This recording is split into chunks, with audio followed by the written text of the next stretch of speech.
बिस्मिल्लाहिर्रहमानिर्रहीम। अस्सलाम वालेकुम। पाक वतन टीवी न्यूयॉर्क के लिए कराची स्टूडियो से वजी अहमद सिद्दीकी आपकी खिदमत में हाजिर है। 5 अगस्त 2019 इमरान खान वज़ीर आज़म थे।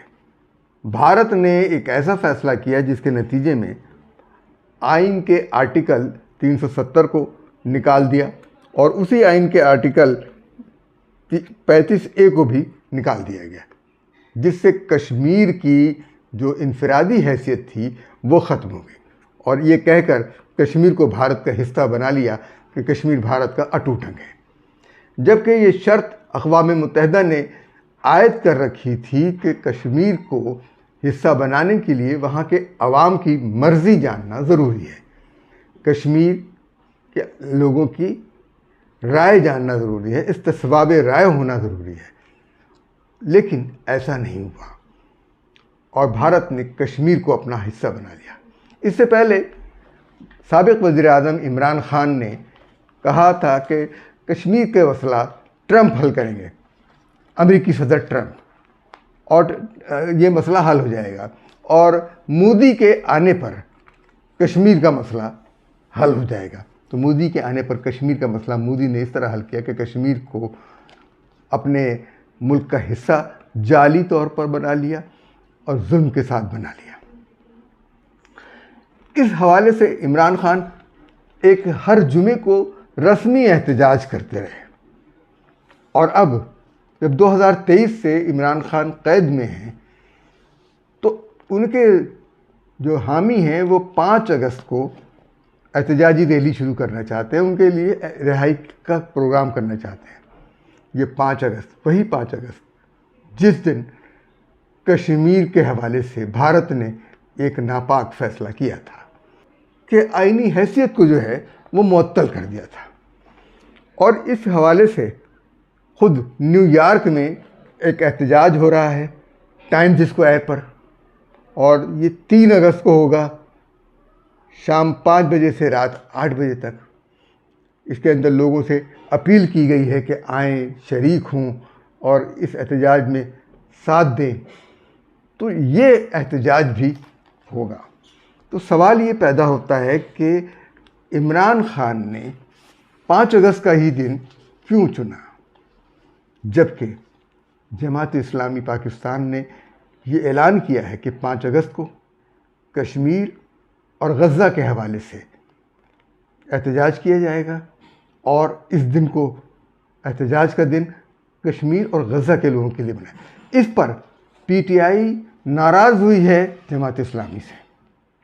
सवाल ये पैदा होता है कि इस दिन अगर जमात इस्लामी के साथ पीटीआई हो जाती तो उसकी हुब्बुल वतनी का इजहार हो जाता, लेकिन मालूम ये होता है कि कश्मीर के अंदर जो फ़ैसला हुआ उससे इमरान खान आगाह थे, इसीलिए उन्होंने एक रस्मी एहतजाज किया और ये बात फिर पता चल गई कि ये रस्मी एहतजाज हुआ है और इमरान खान इस हवाले से सब कुछ जानते थे। ये सारी बातें हमारे लिए बहुत अहम और होशरुबा हैं कि हम सोचते हैं कि ये सब कुछ हुआ कैसे। अब हम आगे बढ़ते हैं, देखते हैं जंग हुई, उस जंग में भारत को शिकस्त फाश हुई, उसके 5-6 तैयारे गिरे, कहते हैं कि इससे भी ज़्यादा गिरे, फिर उसके बाद उसका सारा निज़ाम मुअत्तल होकर रह गया है। तो अब अमेरिका के साथ उसने एक नया सैटेलाइट भेजा है जो बहुत ज़बरदस्त जासूस सैटेलाइट है, यानी कहते हैं कि ज़मीन पर 1 सेंटीमीटर के फासले पर भी जो चीज़ होगी उसको वो देख लेगा। और ये अमेरिका ने भारत के साथ मिलकर ये सैटेलाइट भेजा है। एक तरफ तो अमेरिका भारत की बड़ी सुबकी का सबब सामान पैदा कर रहा है, लेकिन दूसरी तरफ पसे पर्दा ये काम भी हो रहा है। सोचना ये चाहिए कि क्या होगा, क्योंकि हम लोग तो बहुत खुश हैं कि अमेरिका जो है पाकिस्तान के साथ तिजारत का रास्ता खोल रहा है और ये तिजारत के जो मुआहदा हुआ है, इस हवाले से इस मुआहदे में क्या कुछ है इस हवाले से कि इस मुआहदे में क्या कुछ है ये हम नहीं जानते, ये सारी बातें हमें जानना होंगी, कैसे होगा, किस तरह से होगा, ये सब कुछ हमें नहीं मालूम। इस पर भी एहतजाज शुरू होने वाला है। अब अमेरिका कह रहा है कि पाकिस्तान से तेल निकलेगा और पाकिस्तान जो है हिंदुस्तान को तेल बेचेगा। तो पाकिस्तान हिंदुस्तान को तेल क्यों बेचेगा, ये फैसला वो क्यों कर रहे हैं? ये सारी बातें कि ट्रंप साहब जो हैं ये क्यों तिजारती माहिदा कर रहे हैं कि ये वाशिंगटन और इस्लामाबाद तेल के बड़े ज़खायर की तरक्की के लिए मिलकर काम करेंगे। यानी तेल के बड़े ज़खायर पाकिस्तान में मौजूद हैं, जो अमेरिका को मालूम है, ज़ाहिर है उनके सैटेलाइट हैं, चीज़ें हैं, सारी चीज़ें देखते हैं। और वो तेल के ज़खायर, वो तवानाई के ज़खायर, उनके ऊपर अमेरिका क्यों काबिज़ होना चाहता है? और कोई मुल्क से हम मदद लेकर क्यों नहीं उन तेल के ज़खायर को निकालना चाहते? ये सवाल पैदा होता है। बलूचिस्तान तेल के इन ज़खायर से और कुदरती वसाइल के ज़खायर से भरा पड़ा है, और बलूचिस्तान के अंदर जो कुछ हो रहा है वो हमारे लिए होशरुबा है। हिंदुस्तान उसके अंदर मुलव्विस है, और उसी हिंदुस्तान को हम तेल बेचेंगे? ये सवाल पैदा होता है। क्योंकि अभी एक सहाफ़ी अजीम एमिया ने कहा है कि भारत के हवाले से ट्रंप की हमदर्दियाँ भारत के साथ मौजूद हैं, और ट्रंप काबिल एतबार नहीं है, वो किसी वक्त भी यू टर्न ले सकते हैं। तो जिस तरह से इमरान खान यू टर्न लेते हैं, ट्रंप भी यू टर्न ले सकते हैं, ये काबिल एतबार नहीं है। लेकिन बहुत सारी चीज़ें हैं, हम जिस अखबार में ये मजमून छाया हुआ है उसके हवाले से भी बहुत सारी चीज़ें काबिल एतबार नहीं है। अलबत्ता ये इत्मीनान है कि फील्ड मार्शल सैयद आसिम मुनीर कोई ऐसा फ़ैसला नहीं करेंगे जिसके नतीजे में पाकिस्तान की कुछ सुबकी हो। अब तक तो ऐसा नहीं हुआ है। अलबत्ता जो अमीर जमात इस्लामी बलूचिस्तान मौलाना हिदायतुर रहमान के कहे पर गौर करें, बलूचिस्तान के अवाम की बातों पर गौर करें, कि वो ये कहते हैं कि हमें कलाशनकोफ नहीं, हमें मेडिसन दो, कलम दो, किताब दो। वो मुतालबा कर रहे हैं जो बलूचिस्तान के अवाम का अज़ली और असली मुतालबा है। उनको सरदारों के चुंगल से छुड़ाया जाए। सरदार उन्हें इस्तेमाल कर रहे हैं अपने इक़्तिदार की खातिर। वहाँ तालीम नहीं है, वहाँ अस्पताल नहीं है, वहाँ सड़कें नहीं हैं, और वहाँ कलम नहीं है, किताब नहीं है। और कलम और किताब जो है सिर्फ़ उन लोगों के लिए है जो सरदारों के बेटे हैं। वो आला तरीन यूनिवर्सिटियों में तालीम हासिल करते हैं और जाते हैं, वहाँ पढ़ते हैं, और फिर इन गरीबों को उकसाते हैं, इनको इस्तेमाल करते हैं। तो लिहाजा हिदायतुर रहमान जिनके ख़िलाफ़ सरदार हैं, उनका कहना यह है कि हमारी हुकूमत हमारी जान, माल और इज़्ज़त की हिफाजत करे। जो लोग लापता होते हैं वो इनके बच्चे होते हैं, गरीबों के बच्चे होते हैं। इनको इस्तेमाल करते हैं ये सरदार, उनको बाहर भेज देते हैं, मुल्क से चले जाते हैं। तो ये चाहते ये हैं कि ऐसा ना हो, और चेक पोस्टों को जुल्म का अड्डा ना बनाया जाए, बिल्कुल उनके साथ मोहब्बत और उल्फत का बर्ताव किया जाए। तो ये कैसा बड़ा जुल्म है कि बलूचिस्तान के लोग उन तवानाई के ज़राए से महरूम हैं जो दुनिया भर में, पाकिस्तान भर के लोगों को मिलते हैं।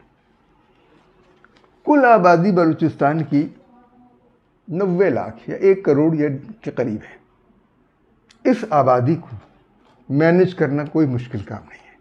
कराची शहर आबादी के लिहाज से 3-3.5 करोड़ लोगों का शहर है, और बलूचिस्तान की आबादी इससे भी कम है।